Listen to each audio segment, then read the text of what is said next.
Ramai jemaat menjalani puncak perayaan Paskah di Gereja Santo Yosep Palembang. Pelaksanaan misa Paskah berlangsung dengan khidmat.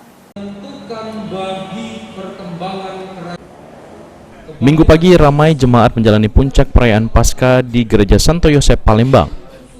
Pelaksanaan misa Paskah berlangsung dengan khidmat.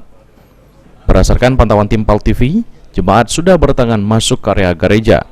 Para jemaat tampak memenuhi bagian dalam gereja, sementara sebagian jemaat lainnya mengikuti misa di halaman gereja. Kursi yang tersedia pun sudah banyak terisi. Ketua Dewan Gereja Santo Yosep Palembang, Fortunatus Suryadiyanto mengatakan, ibadah Paskah hari ini merupakan hari kebangkitan Tuhan Yesus setelah kematian. Hari ini terdata ada 2.000 lebih jemaat yang mendatangi Gereja Santo Yosep.